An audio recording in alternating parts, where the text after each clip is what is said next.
Taylor Swift's Eras Tour, a whole new experience the second time around. Taylor Swift kicked off the final U.S. leg of her Eras Tour on Friday night in Indianapolis with a record-setting crowd and plenty of sequins and glitter.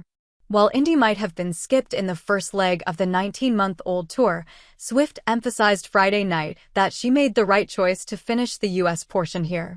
Guide to Eras Tour's Indy stop.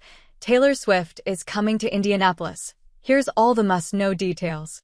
We decided we have got to end this tour in front of the most dedicated, passionate, beautiful, enthusiastic, excitable crowd, Swift said early in her set list. So we decided that the very last U.S. city of the Eras Tour would be right here in Indianapolis, Indiana.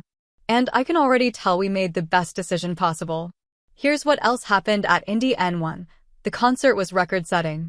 Lucas Oil Stadium was filled with 69,000 fans Friday, breaking the stadium's concert attendance record, Swift said. "You know, I was told some news before we took to the stage tonight," said before singing the 10-minute version of All Too Well.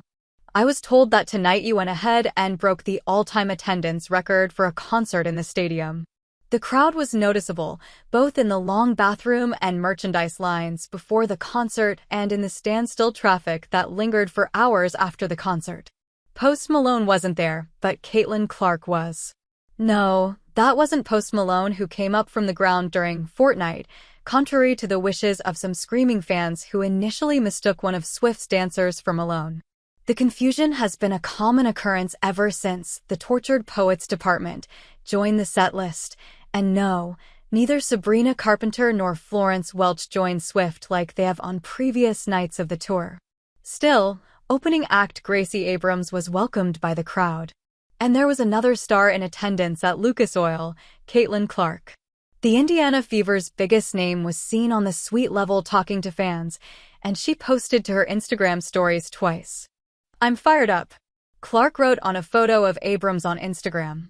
Later, she posted a picture of Swift singing Enchanted, her favorite Swift song. While Swift didn't invite any surprise guests on stage, she did still play surprise songs. She performed a mashup of The Albatross from the Tortured Poets Department and Holy Ground from Red, Taylor's version, on the guitar, before moving to the piano for a mashup of Cold as You and Exile on the piano.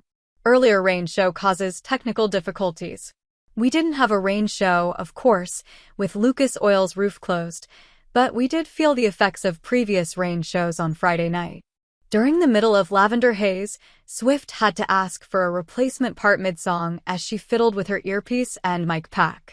She kept singing as someone came on stage to help her. Afterward, the lights went dark before she came back on stage for Mastermind.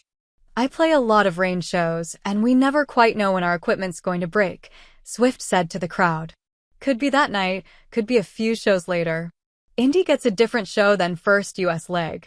For many Hoosiers who thought the Eras Tour would never come to Indianapolis, driving to Chicago or Cincinnati was the next best option back in 2023. More than a year later, the show was almost an entirely different experience Friday night. Her set list now includes songs from her newest album, The Tortured Poets Department, plus plenty of new outfits. Perhaps the biggest difference, though, was that the crowd seemed to all know what to expect. With the release of Taylor Swift, the Eras Tour, movie, and more than 100 shows already in the books, far more people have already seen Swift's concert than they had in the first U.S. leg. Everyone knew when she was going to sing The Man, or that Swift would dive into the stage floor.